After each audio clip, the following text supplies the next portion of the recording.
Jio wanted to yell for help, but I instinctively stopped him, and the car went off the road like it was drunk. It hit a dirt mound. I plus or minus £1 here replaced with lost it for conciseness and naturalness. Pulled out 200,000 from my account, and gave it to Jio.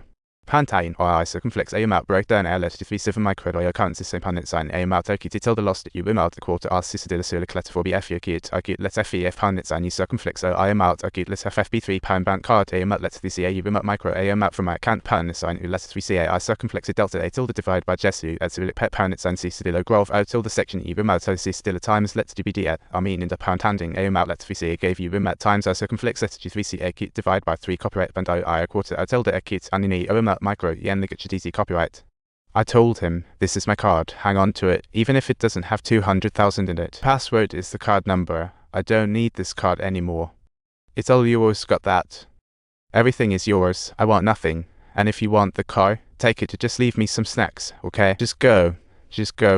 Will you let me off the hook?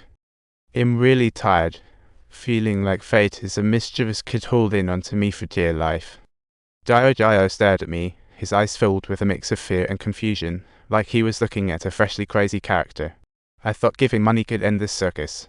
Little did I know, when I tied those 3 things with 200,000, I was already locked into the no people zone.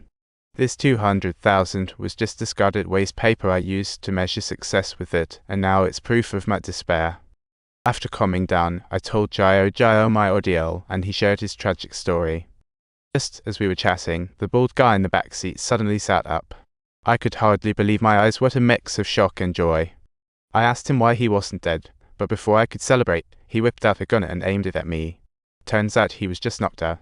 He forced me to pull out whatever was hiding in the back seat, and that's when it clicked. I realized I had fallen into Jantijan's trap all along. He had stashed his contraband in the car he mortgaged to me, hoping to use me to smuggle it out of the no man's land. The bald guy, not wanting to get himself into trouble, had to control me with a gun, and now I was a wannabe gimpy sidekick.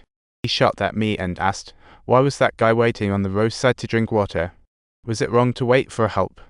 Kept explaining it was a misunderstanding, but he ignored me. Smelling gasoline, he grew angrier. He made me douse myself with gasoline and set my hair alight. Suddenly, a truck came from afar. The 2 drivers returned for revenge. The bald guy mistook them for my saviours, thoughtlessly shot one dead, while the other driver was like a raging inferno. Seeing his brother dead, he charged the bald guy in a truck but was shot in the cabin before getting close. The truck went out of control and hit the side. I tried to make a break for it, but the bald guy wasn't about to let me off the hook. He fired again. Luckily, the shot missed and I played dead to escape. Afterward, the bald guy made me drive him to a place called Second Bridge. Besides me, the driver was still alive. I saw he was injured and thought out of kindness to help him bandage up. I thought he would help me escape the no man's land, but all he wanted was revenge for his brother and ignored my pleas for sanity. He even said, had it not been for you, they could have been released, none of this trouble. Got lost. This was like a sharp thorn stuck in my throat, making it hard for me to breathe. I knew exactly who he meant. That was me using a restaurant bill to let Jantijan, who should have paid for killing a cop, walk free. I distorted the truth, clouding justice. I thought I was just playing legal chess for my client, but now I realized that my actions in this no man's land, faced with this irrational truck driver, had brought unimaginable disaster to ordinary people. What disaster I had brought upon them. Then I trudged alone down the road, feeling both thunderstruck and doomed.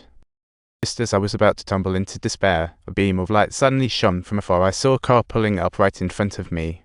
But when I saw who was in the car, my heart sank, because it was Jantijan. After getting in, I told Jantijan I could take him to retrieve his stolen goods, but in return, I wanted him to get me out of the no man's. He agreed instantly, pretending to be so friendly, saying friends should help each other out. I knew he didn't see me as a friend, but was just eyeing my usefulness. Yes, I had no other choice. I proceeded step by step. Soon, Jantijan and I saw the red sedan. He heard the Parisian boss took his goods. The old guy got killed too, and he was furious. He positioned the gentleman in the road and rammed him over with the car. At that moment, it hit me that I was surrounded by savage beasts. Jantijan was like a heartless beast, and when I saw him wanting to make a move on Jio, I just couldn't take it anymore. I told him, come on, she's just a girl. Let her go. Treat me like a friend and cut me some slack. Taijin pondered for a moment and then called the cops to report that a red sedan had just run someone over. Then he suddenly knocked me out. When I woke, I was trapped in the car, Taijin inserting a hose into the exhaust. The rear window rose on the other side, trying to poison me with CO and blame me for the fool's death. Taijin didn't realize Jio secretly shoved a lighter into the exhaust pipe, and the lighter exploded from the car's warmth. Thanks to that, I clawed back alive. When I woke up, the cop investigating was the same one I had mocked in court. He took his daughter away, he's the killer.